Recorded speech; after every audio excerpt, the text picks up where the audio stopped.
സ്തുതിയായിരിക്കട്ടെ. ഹല്ലേലൂയ. സഹോദരങ്ങളെ, കൈയടിക്കുന്ന ആരെയും ഉദ്ദേശിച്ചിട്ടാണെന്നറിയാവോ? നമ്മുടെ കുഞ്ഞുങ്ങളെ ഉദ്ദേശിച്ചിട്ടാണ് കേട്ടോ. ഇപ്പോൾ നമ്മുടെ സഹോദരങ്ങൾ ഈശോയുടെ കൃപയാൽ സന്തോഷത്തിലായിരിക്കുന്നു. നിങ്ങളും അങ്ങനെ തന്നെ ആയിരിക്കട്ടെ എന്ന് ഞാൻ ആശംസിക്കുകയും പ്രാർത്ഥിക്കുകയും ചെയ്യുന്നു.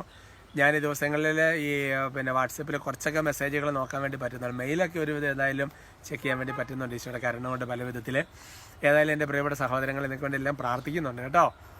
ഇന്ന് പ്രത്യേകിച്ച് നമ്മൾ നന്മറും ചൊല്ലി പ്രാർത്ഥിക്കാൻ വേണ്ടി പോകുന്നത്, ഞാൻ കഴിഞ്ഞ ദിവസം ചില വ്യക്തികളെ കണ്ടവർക്കാണ്. അതായത് ഈ യൂറിൻ പാസ് ചെയ്യണമെന്ന് തോന്നുന്ന ആ സെക്കൻഡിൽ തന്നെ യൂറിൻ പോവാണ് എന്ന് പറഞ്ഞാൽ ഒരു സെക്കൻഡ് നമുക്ക് പിടിച്ചു ചെയ്യാൻ പറ്റാത്ത വിധം.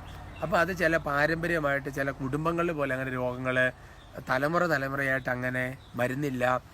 അപ്പോൾ അങ്ങനത്തെയൊക്കെയുള്ള പല ബുദ്ധിമുട്ടുകൾ അനുഭവിക്കുന്ന ചില വ്യക്തികളെ കാണാൻ ഇടവന്നു. ആ സിറ്റിയോട് ചിന്തിച്ച് നോക്കിയപ്പോൾ ബസ്സിലൊക്കെ യാത്ര ചെയ്യുന്നു, അല്ലെ പല അവസ്ഥകളിലൊക്കെ പെട്ടെന്ന് നമ്മളൊരു അവസ്ഥ ഇതൊരു വേദനാജനകമാണ്. അപ്പോൾ എല്ലാ വ്യക്തികൾക്കും കൊണ്ടുവന്ന് പ്രാർത്ഥിക്കാൻ ഒരു പ്രേരണയുണ്ട്, ഒരു ഹീലിംഗ് കർത്താവ് കൊടുക്കട്ടെ കേട്ടോ. നമുക്കൊരു നന്മറും ചൊല്ലി കാഴ്ചവെക്കാം.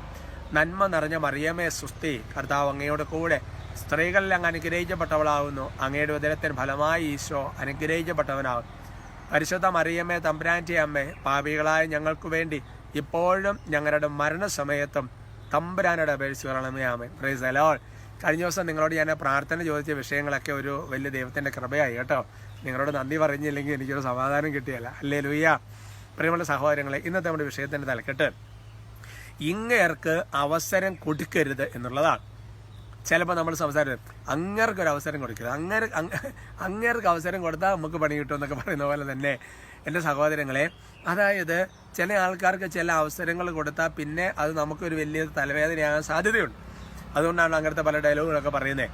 അങ്ങനെ ഒരാളുണ്ട് ഈ ലോകത്തിൽ. എഫേസ്യസ് ലേഖനം 4-ാമത്തെ അധ്യായത്തിൻ്റെ 27-ാം തിരുവചനം, എഫേഷ്യൻ ചാപ്റ്റർ 4:27. അവിടെ വചനം വെളിപ്പെടുന്നത് ഇങ്ങനെയാണ്: സാത്താന് നിങ്ങൾ അവസരം കൊടുക്കരുത്. അവസരം അന്വേഷിച്ച് നടക്കുന്ന ഒരു പാർട്ടിയാണ് അല്ലേ. ആരെയാണ് വിഴുങ്ങേണ്ടതെന്ന് അവസരം പാർത്തിരിക്കുന്നത് അല്ലേ. അല്ലെങ്കിൽ സാത്താൻ അവസരം പറഞ്ഞു, അവസരം കിട്ടിയ ചാടി വീഴും.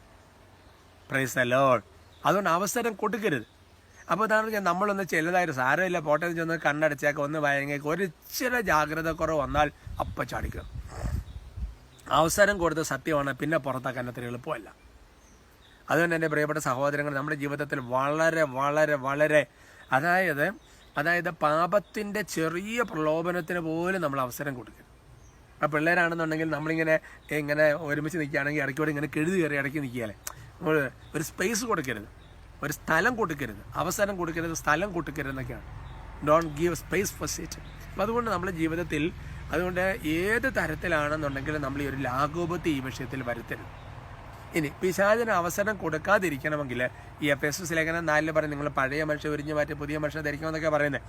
അതായത് ഉള്ളിൽ എപ്പോഴും നന്മ നിറയ്ക്കാൻ തുടങ്ങിയാലാണ് തിന്മയ്ക്ക് അവസരം കിട്ടാതിരിക്കുള്ളൂ. അവസരം കൊടുക്കരുത്. Price the Lord. ഹല്ലേലൂയ. അതുകൊണ്ട് ഈ വചനങ്ങൾ പ്രത്യേകം ഹൃദയത്തിൽ സ്വീകരിച്ച് അതുപോലത്തെ ഒരു കരുതൽ, അതുപോലത്തെ ഒരു ശ്രദ്ധ. ഒരിക്കൽ അവസരം കൊടുത്താൽ പിന്നെ ഇച്ചിരി ബുദ്ധിമുട്ടായിരിക്കും. നിങ്ങൾ ഇന്ന് ചോദിക്കുക, ഏതെങ്കിലുമൊക്കെ ഒരു പാപത്തിൽ ഒരിക്കലും ഒരു ചാല് കുറച്ചാൽ പിന്നെ പതുക്കെ അല്ലേ, ചെറിയൊന്ന് അനുവദിച്ച് പതുക്കെ അല്ലേ. ഹല്ലേലൂയ.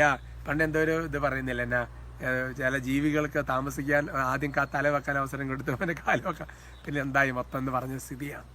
എനിവേ, നമുക്ക് സ്തുതിക്കാം. Hallelujah, hallelujah, hallelujah. ഈശോയെ സ്തുതിക്കുന്നു, ആരാധിക്കുന്നു, നന്ദി പറയുന്നു, മഹത്വപ്പെടുത്തുന്നു. വലിയ ദൈവകൃപ കൊണ്ട് നിറയ്ക്കണമേ കർത്താവ്. അന്ധകാര ശക്തികളോട് പൊരുതാൻ കർത്താവ് ഓരോരുത്തരും കൃപ കൊടുക്കണേ. ദുഷ്ടാരൂപങ്ങളെ ബന്ധിച്ച് ബഹിഷ്കരിക്കുന്നു. തടസ്സങ്ങളെല്ലാം യേശുവിന്റെ നാമത്തിൽ ആട്ടിപ്പായിക്കുന്നു. പരിശുദ്ധാത്മാവിന്റെ ശക്തമായ ഒരു കൃപയുടെ അഭിഷേകം ഓരോരുത്തരും ഇപ്പോൾ ആവസിക്കട്ടെ എന്ന് പ്രാർത്ഥിക്കുന്നു. ദൈവമേ, സാത്താൻ അവസരം കൊടുക്കാതിരിക്കാൻ തക്കവിധം ജാഗ്രത പുലർത്താൻ, പിശാചിനെ എതിർത്ത് നിൽക്കാൻ, ചെറുത്ത് തോൽപ്പിക്കാൻ കൃപ കൊണ്ട് ഞങ്ങൾ അഭിഷേകം ചെയ്യണമേ എന്ന് പ്രാർത്ഥിക്കുന്നു. പ്രത്യേകിച്ച് കർത്താവെ, ഇപ്പോൾ ഇന്ന് ഞങ്ങൾ പ്രത്യേകം പ്രാർത്ഥിച്ച കർത്താവെ, യൂറിൻ പാസ് ചെയ്യാൻ തോന്നി ആ സെക്കൻഡിൽ പോലും അത്രയും കർത്താവെ മസിൽ പവറുകളൊക്കെ ക്ഷയിച്ച് അങ്ങനത്തെ ഒരുപാട് ക്ലേശം അനുഭവിക്കുന്ന ഓരോരുത്തർക്കും വേണ്ടി പ്രാർത്ഥിക്കുക. ഈശോയുടെ നാമത്തിൻ്റെ ശക്തിയാൽ ശരീരത്തിലേക്ക് ദൈവശക്തി അപ്പസ്തോല പ്രവർത്തനം 4:30 പ്രകാരം പ്രവേശിച്ച് സൗഖ്യം പ്രാപിക്കട്ടെ. ലൂക്ക 6:19 അയക്കുന്നു, ലൂക്ക 9:1-2 അയക്കുന്നു. ഇപ്പോഴും എപ്പോഴും എന്നേക്കും. ആമേൻ.